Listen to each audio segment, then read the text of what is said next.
My family tried to cover the affair between my fiancée and my brother as a mistake, so I quietly walked out, cut off every dollar they relied on, then watched them spiral at dinner. When they realized, a large commercial engineering and construction firm hired me as a senior project manager. Denver's massive structural upgrade was supposed to take 3 challenging weeks. It ended 2.5. Foundation inspections were perfect. City permits were approved early, and the site was sealed off by Thursday afternoon instead of Sunday. My regional director virtually pushed me out the door requesting extra days to return to Chicago. Thought about staying in Denver. Brewery visits Rockies games and late nights without a 4:30 a.m. alarm. Maya was last seen 3 weeks ago. We spent one of our 4 years engaged. I missed her. My chest hurt from missing her. I drove to Denver International, caught the last flight, and arrived after 10 p.m. No text to her. I awaited surprise. I stopped at a 24-hour food store on my way home from O'Hare, buy cheap crinkly plastic-sleeved flowers. Maya always hated expensive pretentious bouquets. She laughed. I like the cheap ones in our kitchen. They feel more real. They're honest. That brightened my homecoming. Glad I had a woman who valued honesty over beauty. Our wedding was 6 months away. The botanical gardens were booked, food deposits paid, and invites stacked on my home office desk awaiting stamps. My apartment was near the stairwell on the 3rd floor of underground parking. My duffel bag and daisies took the elevator to the 4th floor and the hall to flat 412 place we chose together. I paid for the whole place so she could freelance graphic design. Key was slowly turned in lock. I wouldn't wake her asleep. The living room was dark. A TV was off. Her MacBook was closed on the glass coffee table with a half-empty chamomile tea mug. I smiled, thinking she worked hard and went to bed early. I received a text at 8 p.m. saying she was exhausted and going to bed. Off went my sneakers, placed my bag gently. Then I heard laughter down the hall from the master. Not just her laugh, 2 voices. I knew one too well. I died in the hallway. My tighter grip crinkled the flower's fragile plastic wrapper. My big duffel bag was on my shoulder. My mind struggled to explain at first. Maybe she watches YouTube. Maybe I'll look like a neurotic while she drinks wine with a friend. I knew that laugh. I heard the laugh clearly. It belonged to Liam, my younger brother. Waiting in the dark hallway took about 10 seconds. Stayed still, not breathing, hearing impossible facts. My brain processed them up to the bedroom door. Not rushing, no running. I didn't hesitate either, walking silently across the hardwood floor. Opening the door, Maya beat him on my bed on my sheets. We bought expensive Egyptian cotton ones at an elite store because she wanted something soft against her skin. I didn't care as long as she was happy. Both froze instantly. Air from the room evaporated. Maya became translucent like her blood had been brutally sucked out. His mouth opened and closed like a fish as Liam struggled to pull the tangled duvet over his waist. Unintelligible stammer. I wasn't loud. No yelling. Viewed them. Actually, I looked. Maya's silver pendant necklace bought for our 2nd anniversary was on my nightstand. The floor beside my bed had Liam's polo shirt crumpled. Casually on the oak dresser were 2 empty wine glasses. They were content. This wasn't a drunken disaster. It was typical. My brain clicked. The mind snapped. Not blind rage. It wasn't even painful heartbreak. It was this freezing pure crystal in awareness that the woman I thought I was marrying didn't exist. Always protected brother was a ghost. Truly fake. Maya wailed, clutching the sheet. Julian! Julian! Oh my God. Please raise my hand. I remained silent to her. I raised my right palm. She choked on a sob. Liam tried next. A trembling man. Bro. Julian. Man, just let me explain. Please just listen for a second. He was regarded. My younger brother. I taught high school math. I got him his first internship. A bad credit man needed a car for his new real estate job. So I co-signed a $40,000 loan. The man called me 2 months earlier for help with a complicated girl he was seeing. Apparently, I know the complicated girl. The cheap daisies were dumped in the entrance's small wicker trash can after I returned to the closet. I never considered it. I dropped them. My huge vacation duffel bag off my shoulder. I unzipped and packed. Maya wailed and reached out from the bed. I moved around her like broken furniture. I grabbed my work laptop chargers and large fireproof lockbox with my passport, birth certificate, and insurance documents. I took 3 outfits, 2 suits, and my toiletries from the master bathroom.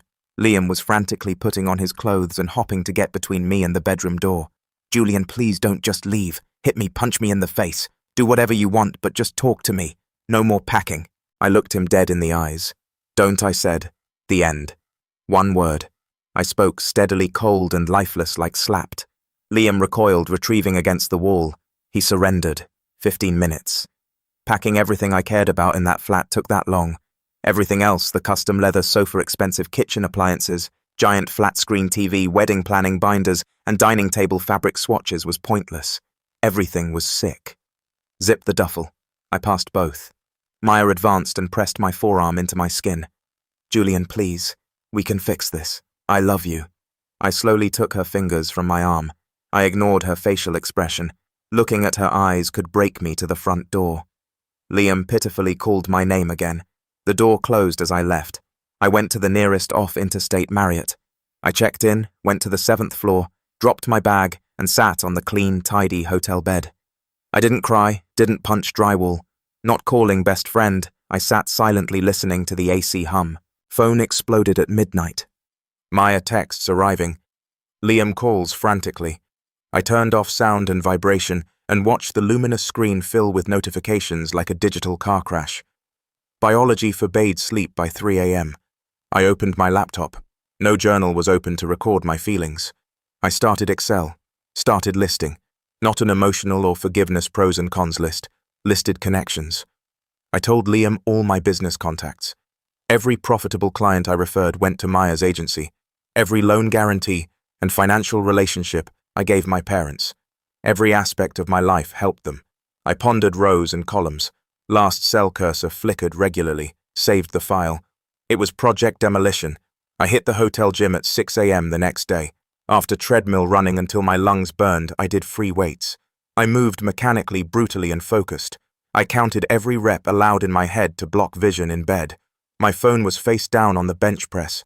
The edges lit up every 30 seconds. Voicemails, missed calls, and hundreds of messages. No touching. After my 7:45 a.m. workout, I washed, dressed sharply, and went to the next door coffee shop. I turned the phone over in my car after ordering a black Americano. Maya 68 messages. They started with desperate apologies, then weak explanations about feeling neglected due to my job travel, and ended with strange defensive fury.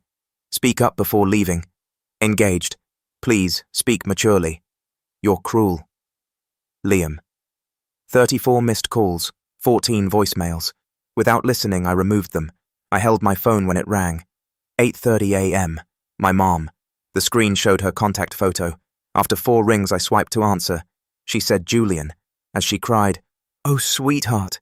Liam came over. He told us everything. I relaxed in the driver's seat with hot coffee and said nothing, lengthened the silence to annoy her. "He feels awful, Julian," she begged. "Rack. He is absolutely torn up inside about this. He's a wreck. He made a mistake. Honey, a terrible, terrible, stupid mistake. But he's your brother. He loves you. And Maya," she's mom, gasped. "I'm listening," I said. My quiet, bland voice probably encouraged her. She saw an opening. Her practice monologue started immediately. She said, "Family forgiveness." Liam didn't mean for it to happen like tripping on my fiancée. She said human beings are complicated. Everyone makes mistakes, and what truly matters is how a family moves forward together in grace. I let her talk, telling her I understand, and I hear you was polite. She appeared relieved, her tone lightening, thinking she was reaching my logical side. "Your father wants to talk to you this weekend," she whispered. "We're having a big family dinner on Sunday. Just us. We can sit down, work through this together, sweetheart. We can heal. I know we can." Saying, "I'll consider." "Oh," she was surprised and hopeful. "Oh, Julian, that's wonderful.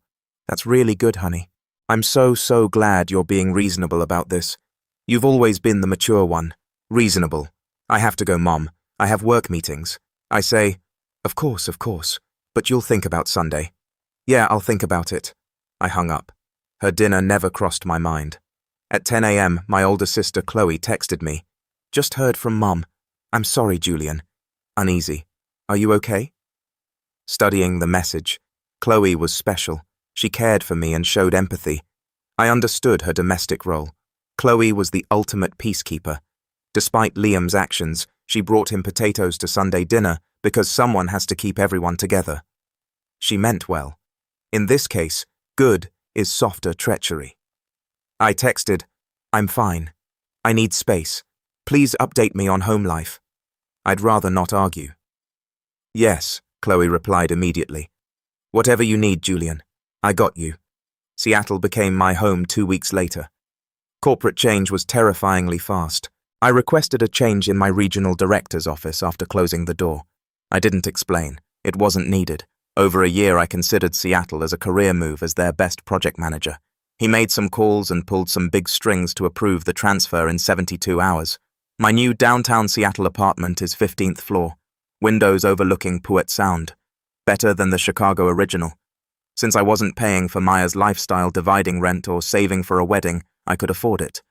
Got new furniture, dark, sleek, minimal. Nothing smelled, felt, or looked like my old life. The gym coffee roaster and waterfront running path were new to me. Totally cleaned my social media.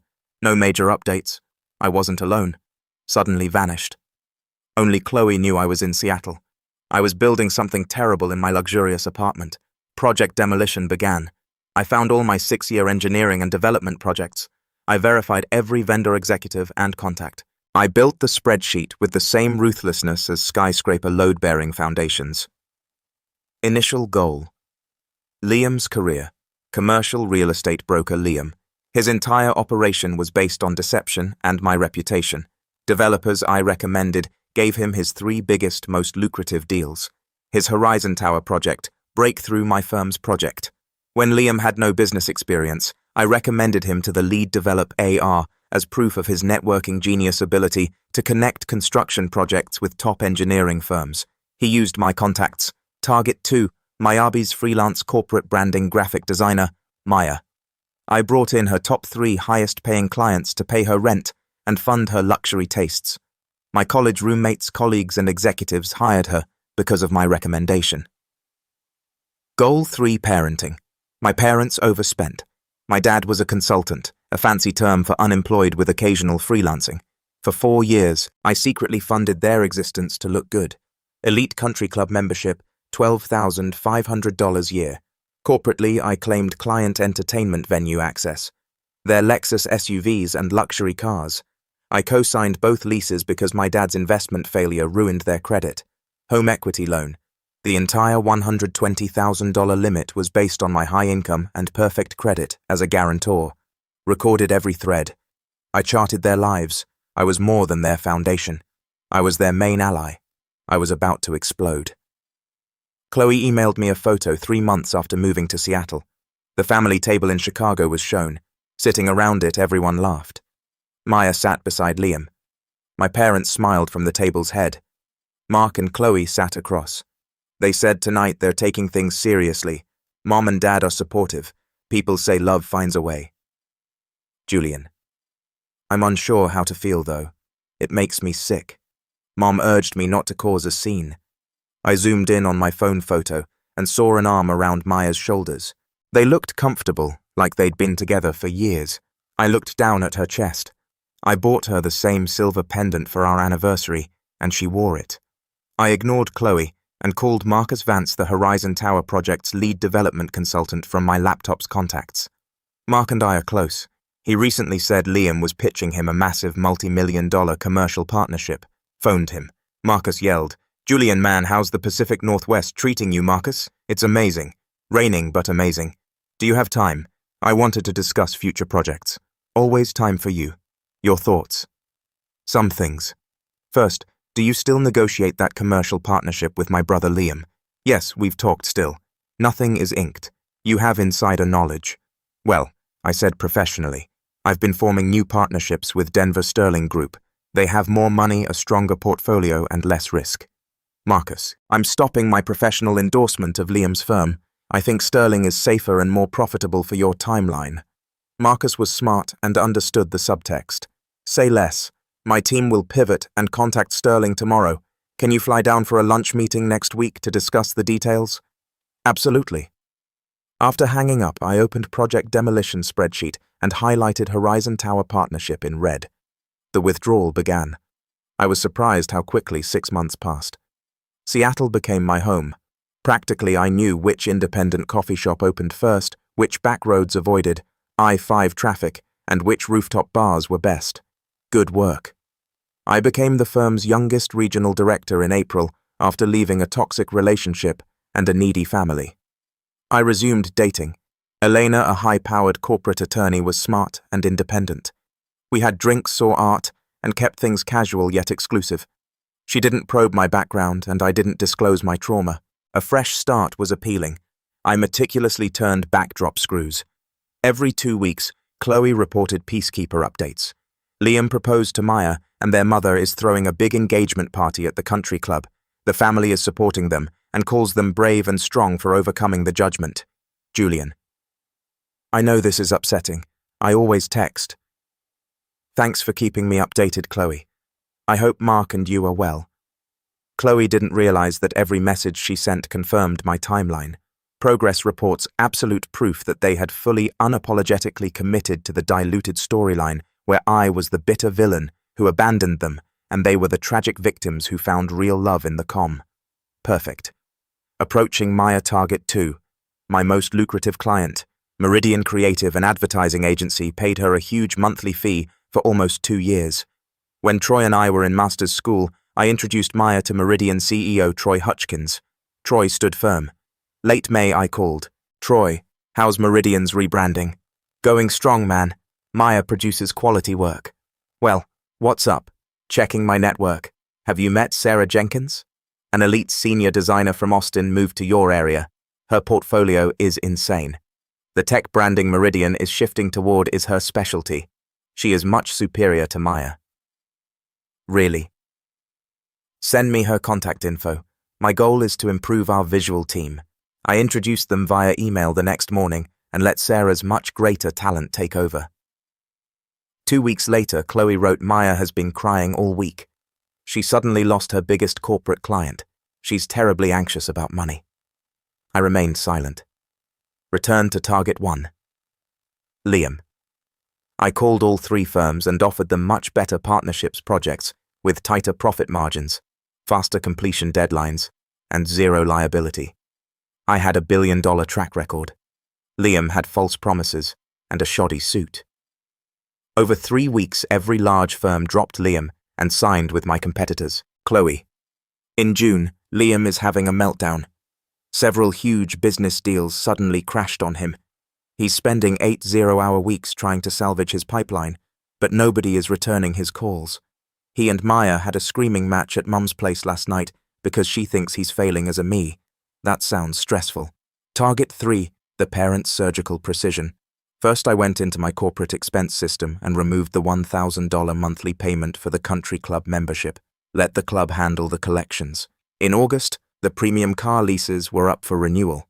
I called the Lexus dealership's finance department, wrote a formal notarized letter, and had my name permanently removed as a co-signer. It was legal and clean. My parents would now have to qualify for the high lease payments based on their devastated credit scores. The grand finale, the $120,000 home equity line of credit. Elena, my attorney girlfriend, who happily did it as a favor without asking too many questions, created the legal withdrawal paperwork and served the bank with a 90-day notice of guarantor removal. Everything was done correctly. Financial adjustments take a billing cycle or 2 to take effect, so nobody noticed. Chloe, in August, Mom is freaking out. She got a humiliating notification from the country club management in front of her friends about 4 months of significantly overdue fees. She's confused since she believed it was on autopay. Weird, Chloe. In September, Liam lost another property deal. He looks physically unwell. He came to Sunday supper, and Maya barely looked at him the whole night. They are battling frequently about money. Chloe, in October, Dad's new investment startup completely imploded. He couldn't acquire bridge finance. He's enraged and pacing the house all day. Chloe investment. Chloe investment. I read every message, acknowledged it, and gave nothing away. I received my mother's call 2 weeks later. I almost left it on voicemail, but a dark urge to answer won out. Julian. She sounded exhausted and beat up this time, not crying or being motherly. What's it? I asked. Sweetheart, we must talk. Dinner is planned for the family. A reunion, dear.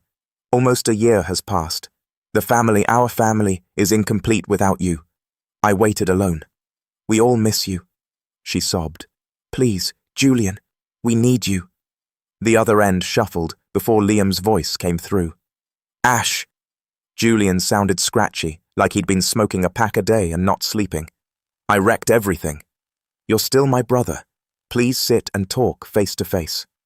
After leaving my leather office chair, I walked to the floor-to-ceiling window to admire the Seattle scum line. They scrambled, drowning at the deep end, and realized the lifeguard had gone home. Their voices were filled with panic. I spoke after a long, agonizing moment, when Mom exhaled in relief. 2 weeks from Saturday in the house, 6:00 p.m. I'll make your favorite pot roast. I'll be there, I said. Thank God, sweetheart. Thank you. Thank you. See you then. After hanging up, Chloe buzzed my phone. Did Mom call? Are you really flying back for dinner? Yeah, it's time. Time for what, Julian? I smiled coldly at my reflection in the window's dark glass. I didn't respond to her. Instead, I blocked out the weekend and booked a first-class ticket to Chicago. Then I opened the project demolition spreadsheet one last time. Every row was red. Corporate deals were permanently redirected. Freelance clients were poached. Financial support was fully withdrawn. They didn't realize its scope yet, and that this dinner was about standing over their lives' ashes and understanding who lit the match, not reconciliation or forgiveness.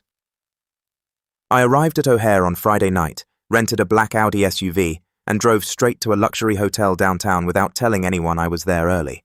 I didn't drive past my old apartment building or go to my old neighborhood. I ordered room service, watched a movie, and slept for 8 hours. Saturday morning, I worked out for an hour and a half at the hotel gym, took a long shower, and got a new haircut at an upscale hairdresser across the street. I wore dark fitted jeans, a charcoal button-down shirt, and a sport coat. Nothing flashy, but sharp, expensive, and confident. Before leaving, I checked my chest for dread heartbreak and reluctance in the mirror. It was glorious to feel nothing. I drove to my parents' house in the suburbs at 5:58 p.m. and parked behind Chloe's sedan and Liam's older beat-up pickup. He must have lost the Lexus. I sat in the driver's seat for a while, the engine idling.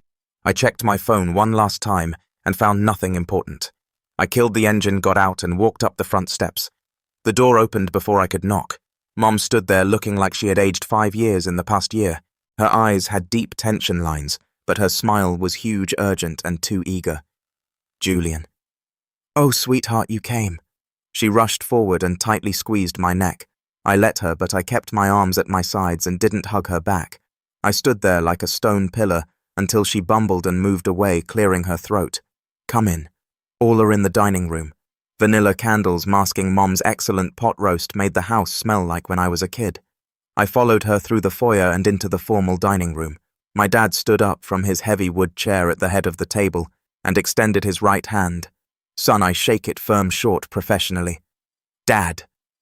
Chloe was sitting on the left next to her husband Mark. She waved nervously, her eyes darting around the room. Then Liam and Maya, they sat shoulder to shoulder on the other side of the table. Liam looked terrible. He had large bruised bags under his eyes and had lost weight unhealthily. He looked deflated. He tried to smile, but it twitched and died before reaching his eyes. Maya looked worse. Her hair was in a sloppy bun. Her posture was low, and she tried to avoid eye contact with me by staring at her empty porcelain plate. I took the last empty chair at the table, the same seat I had sat in every Thanksgiving and Christmas since childhood. Can I get you a drink? Honey?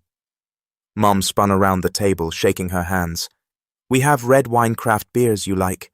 Ice water is fine, I said. After running to the kitchen, she brought me a crystal glass of ice water and sat down. Stress rattled the silverware, and the room was so quiet you could choke. Dad throat cleared loudly. Reuniting under one roof is wonderful. Yeah, Liam said, frantic. It's been way too long, man. I sipped my water slowly and set it down without speaking.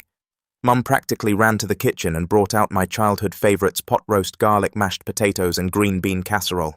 The emotional manipulation was obvious, but I had to give her credit. While eating, Chloe asked about the weather in Seattle. I gave a 2-word answer. Mark mentioned an NFL game. Dad made a tax joke that nobody laughed at. Maya pushed her mashed potatoes around her plate without eating. Liam gave me fearful sidelong glances every 30 seconds, like he was sitting next to an unexploded bomb, waiting for the timer to stop. I ate quietly, methodically, chewing, wiping my mouth with a napkin, like an airport meal alone. Dad slammed his fork against his plate after 25 minutes of tortured theatre, folding his hands. "All right," Dad said in his authoritative head of the household voice. "I think we need to finally address the elephant in the room." I sat back and waited, looking up from my plate. "Julian." Dad spoke to me. "We asked you to come tonight to clear the air. Put the past behind you, heal these wounds and move forward. We're family. Family is everything." I said okay, blankly. Mom intervened, crying. "We know it's been so hard, sweetheart. We understand your pain. Family is forever, Julian. People make terrible, painful mistakes, but how we forgive and heal together defines us." She reached across the table to grab my hand, but I gracefully pulled it back to drink water. She sniffled and continued. "Maya and Liam, their interaction was unplanned. They didn't mean to hurt you, but their connection was genuine. Despite the pain, we must accept it and support them." Maya was crying softly, dripping tears from her chin onto her shirt. Liam looked at me with sad, wet eyes, elbows on the table. "Julian, I'm sorry. Daily regret has plagued me for a year. I did something unforgivable to you. My soul knows. Still, I've grown. I've learned. I need my big brother back, man." He sobbed. "I don't deserve your grace. However, we share blood. That must matter." Maya whispered. "I never meant to hurt you." "Julian, I hope you know. I'm sorry, and I hope you'll be happy for us someday." Parents, Liam, Maya, Chloe, and Mark waited for my response, holding their breath for tears, screaming dramatic fury, or sighing forgiveness. They wanted a catharsis to end this painful chapter, forgive themselves, and move on with their happy lives. I slowly leaned forward and placed my napkin on my half-eaten plate to wipe my mouth. Finished, I asked, not hostile, not yelling, but conversational and chillingly curious. "Julian, we're trying to reach out to you." Dad blinked. "No," I said, my voice dropping an octave and becoming diamond hard. "You're not trying. You perform. A play is being performed. The plot has been decided by all of you. Maya and Liam's tragic mistake led to true love. Father and mother are noble peacekeepers. I'm the resentful victim. You brought me here to sign your emotional contract to stop feeling guilty. Ash, that's not." Liam shifted uncomfortably in his chair. "It is." I stared at him. "You spent a year rewriting history to make yourselves the heroes. I was the problem because I left instead of validating your betrayal." I stood up, towering over the table without hitting it. "Here is what is actually going to happen tonight," I shouted in the dining room. "Everyone will sit and listen. I'll leave that front door and you'll realize what you threw away. Julian, come on, man. Don't do this." Liam stood up and raised his hands. I focused on him and unleashed absolute freezing power. "Sit the hell down." Liam stopped halfway up, gulped, and sank back in his chair. Even Dad, who usually ran the show, didn't move. I examined them individually and endured the pain for 5 seconds. Then I began. "Liam," I said, flinching. "Look at me." He closed his eyes. "Remember the Horizon Tower development deal, your independent commercial real estate career sole start?" He nodded, slowly confused. "Yeah, that contract was only awarded because my engineering firm advised on their structural infrastructure. Personal call to Marcus Vance. I linked you to the lead developer. I risked my professional reputation by recommending you as a 20-some with no commercial experience. I know," Liam said, "and I've always been incredibly grateful for. I announced the Hastings Commercial Complex, the Northgate Plaza Retail Project, steadily seed funding for your independent LLC. All of those milestones were due to my network executives I introduced you to, and recommendations." Liam's face faded as he established connections. Mia recoiled in her chair when I looked. "Maya Creative Meridian, your most profitable corporate retainer for 2 years, your contract that covered half the rent, and your designer wardrobe." She looked up red-eyed. "I recommended them." I whispered, "Troy Hutchkins is my college friend. I swore to him in his office that you are talented, trustworthy, and reliable." Her bottom lip shook violently. "Silverton Tech Cascade brands 3 of your top 5 freelance contracts. I named them mechanically. I golfed with all executives. Everyone I introduced you to at corporate events. I slowly turned to the table's head and saw Mom's horror instead of her hopeful smile. Mom, Dad, I asked about your lifestyle. Dad gritted. Excuse me, your Oak Ridge Country Club elite membership, the one you've paraded for 3 years. I have been secretly paying the $12,500 annual dues through my corporate expense account as client entertainment. I did creative accounting, but you were happy. Mom gasped, covering her mouth. The 2 Lexus SUV leases sitting in the driveway, I said. Both of them were completely co-signed under my name and backed by my credit score because your credit was destroyed after Dad's last failed business venture. Dad said, Julian, we didn't ask you to do that. We and the home equity line of credit, I shouted the $120,000 limit you used to remodel this kitchen. The bank approved me because of my high income verification as the primary guarantor. Chloe gaped at me as Mark crawled under the table, appearing to want to die. Liam spoke despite shaking uncontrollably. Okay, so you gave us money. We appreciate that, Julian. We're always thankful. What's the connection? I'm not done, I said. Liam shut up. I stood calm, precise, lethal. 6 months ago, when I moved to Seattle, Liam said I started systematically removing myself from every single piece of your lives. Liam's eyes widened. Meridian Creative. I looked at Maya. I introduced him to Austin's superior senior designer, Sarah Jenkins. Maya, Meridian didn't downsize you. They fired you to hire my recommendation. Your contracts with Silverton and Cascade. I advised them to seek other branding agencies. That's why your income dried up overnight. Maya sobbed, burying her face in her hands. Oh my God. Oh my God. The Horizon Tower partnership. I turned to Liam, who was hyperventilating. I called Marcus Vance. I formally withdrew my professional endorsement of your firm. I explicitly redirected their development partnership to the Sterling Group out of Denver. They are your direct competitor, Hastings Commercial Northgate Plaza. I called all of them. I steered their multi-million-dollar contracts to better, more reliable brokers. Every single deal you've lost in the past 5 months was because I made a 5-minute phone call. Liam leapt from his chair, which fell to the floor.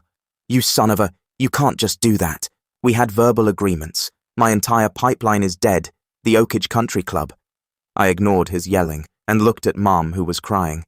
They publicly humiliated you about the overdue fees because I permanently cancelled the corporate payments 4 months ago. The Lexus leases. I legally removed my name as the co-signer in August. When they expire next month, you will have to qualify for the renewals on your own non-existent credit. They will repossess them. Dad hit the dining table with both fists, rattling plates. This is incredibly vindictive. Julian, this is sickening. You are punishing all of us for what Dad... I roared, breaking my calm voice and thundering through the house, for not happily stepping aside while my brother continuously screwed my fiancée in my own bed. For you and Mom choosing to maintain a fake happy family aesthetic over holding your golden boy accountable. For pretending that my loyalty, my money, and my love were just endless resources you could exploit without consequence. We gave you time, Dad yelled, turning purple. We gave you space to heal. What more do you want from us? My anger faded into that freezing, terrifying calm as I stared at him. I don't want anything from any of you. That is the entire point of this dinner. I am done. Liam paced frantically behind his chair, running his hands through his hair, panicking. Julian, those commercial projects are my entire livelihood. I have overhead. I have staff. Maya's contracts are the only thing paying our rent. We are going to be evicted. You should have thought about your overhead before you decided my fiancée was worth destroying your brother over. I mused. Leave. Sam frantically grabbed my forearm. Julian, please, I am begging you. You can't do this to us. Fix it. Call Marcus back. His hand gripped my arm as I looked down. Looking up, I saw his bloodshot, terrified eyes. Let go of me, Julian, please. My whisper was deadly. Let go. Liam yanked his hand back like my skin was on fire, stumbled backward. I adjusted my shirt cuff. I inspected the 5. I said, You all made a choice, loudly in the quiet room. Liam, you chose to sleep with the woman I loved. Maya, you chose to betray the man who provided everything for you. Mom, Dad, you chose to protect the cheaters and keep the peace instead of standing up for your oldest son. Julian, sweetheart, please. Mom wailed, reaching for me. I am simply respecting your choices. I added, You wanted to build a beautiful new life together. Congratulations. Go build it. You just don't get to build it on my foundation anymore. that Dad trembled and said, "This is insane. You have obligations to this family. You cannot just destroy us and walk away. Thanks for watching. We share to comment." "He won't ouch me," I said. I exited the dining room with my back to them. Behind me, the room went into chaos immediately. Julian, you vindictive piece of Liam, screamed hysterically. "Come back here right now. This conversation is not over," Dad said hysterically. "Julian, please don't leave us like this." I reached the foyer. I continued. I kept going. "I didn't do this because I hate you." I shouted over my shoulder, hand on the front doorknob. "I did this because you all made it abundantly clear that I was completely expendable. So now you get to find out what your lives actually look like when I'm gone." "We are brothers," Liam shouted from the dining room. I said, "No," opening the front door. "We were brothers. Now you're just the bankrupt loser who slept with my fiancée and thought I was stupid enough to pay for your wedding." I left. I closed the heavy wooden door with a solid echoing click. I entered my rental Audi and started it. After walking down the driveway, the large front bay window of the house showed me the absolute devastation I had caused. Liam circled, pulling his hair. Dad yelled at Liam, pointing his finger. Mum was sobbing uncontrollably at the dining table, burying her face in her arms. Maya stood in the corner, staring blankly at the wall completely destroyed. Only Chloe looked out the window. Our eyes met through glass. Her expression was calm. Her horror, sadness, and understanding of my monsterized self were evident. I reversed out of the driveway and drove away. My phone vibrated immediately when I removed it from my pocket. I grabbed it and threw it in the passenger seat. Notifications flooded the screen. "Liam, you ruined my life. My lawsuit is coming." "Dad, Julian, turn this car around now. Your behavior is psychopathic." "Mom, please return. My baby, please." I reached over, silenced the phone, and turned on the radio. I drove straight to O'Hare. I changed flights, caught a red-eye to Seattle, and watched the Pacific Ocean sunrise from my first-class window seat. Update 4. Final twist. Dinner was 4 months ago. My Seattle life is great. I became a junior partner at my firm. Elena moved into my apartment last month and we're talking about buying a hilltop house. Life is quiet, peaceful, and fulfilling. Chicago updates have been a constant stream of carnage. Chloe keeps texting. My only unblocked person is her. Through her, I saw the dominoes fall as planned. Liam's commercial real estate firm defaulted in month 1. Without my network, he got no leases. He fired his assistant, broke his office lease, and declared Chapter 11 bankruptcy. All of Maya's freelance work disappeared. By necessity, she took a humiliating entry-level graphic design job at a local print shop to make minimum wage. Month 2, the bank confirmed my HELOC withdrawal. The bank immediately demanded payment for the $120,000 line of credit without my income. My parents couldn't afford it. To pay off the banknote, they had to sell my childhood home in a panic. They rent a tiny 2-bedroom apartment in a bad neighborhood. The Lexus dealership repossessed both SUVs after the lease renewal credit check failed. Dad drives a 2008 Civic. Month 3, poverty and resentment destroyed Liam and Mia's relationship. Mia screamed at Liam that he ruined her life and left their apartment, ending the engagement. Liam moved into the tiny apartment with my parents and slept on their cheap food, on the true love. They sacrificed me for only lasted 90 days without my wallet. I was apathetically reading this. I wasn't happy, felt no guilt, I felt nothing. My final discovery came last week, a twist that secured the last loose end. I did my annual taxes. My accountant had to review some of Liam's old bank statements from the previous year to untangle a joint tax liability on an old LLC we shared, because I had been involved in his finances for years. I was browsing Liam's business, checking account, PDF from 13 months ago. The affair with Maya began around then. A line item caught my eye. Outgoing transfer $25,000. The recipient is Greenwood Landscapes LLC. I froze. I watched the screen.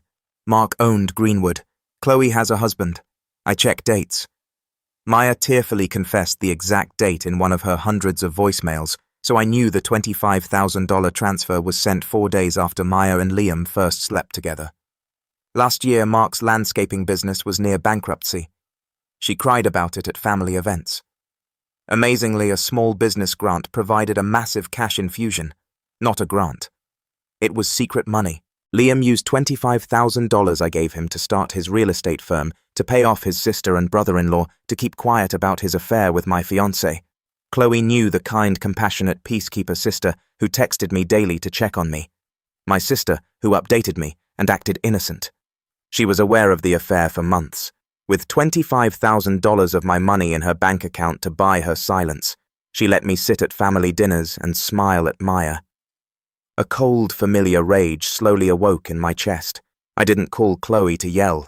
I avoided her. I reopened the project demolition spreadsheet. I added row 4th goal, Greenwood landscaping. 3 large corporate office park contracts in Chicago suburbs sustained Mark's landscaping business. 2 years ago, I secured contracts for him through my commercial development network. I called all morning yesterday. I contacted all 3 corporate park property managers. I informed them that Greenwood Landscapes was under investigation for financial irregularities and advised them to switch to a local bonded vendor I knew. At 4 p.m. yesterday, all 3 property managers terminated Mark's contracts immediately. My phone buzzed this morning. It was Chloe. Julian, call me. Some terrible thing happened. Mark lost all commercial contracts overnight. Somebody warned the property managers about our finances. Julian, we'll lose our home. No idea what to do. Can you call these developers to fix this? I read the text while sipping coffee on my Seattle apartment balcony and watching the ferries cross the Sound's dark blue water. Started the chat. Typed my response slowly and deliberately. Chloe, I saw Liam's $25,000 transfer. I hope the hush money paid off. Enjoy life. I sent. I saw the read receipt appear instantly. Then the typing bubble appeared. After a few seconds it vanished. Then it returned. Then it went. She was speechless. Blocked her number. I blocked her husband's number. I cut off all their contact with me, closed the spreadsheet. I dragged the file to the digital trash and hit empty trash. Finally, permanently finished. All scaffolding is gone. The base is dust.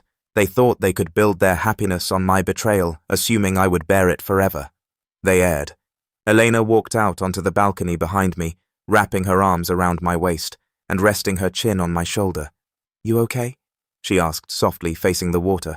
I leaned back into her and inhaled the cold, clean Pacific air. I imagined the ruined people in a cramped Chicago apartment furiously blaming each other for the collapse of a world they didn't build. Yeah, I said, kissing her forehead. I'm perfect. Let's go look at houses.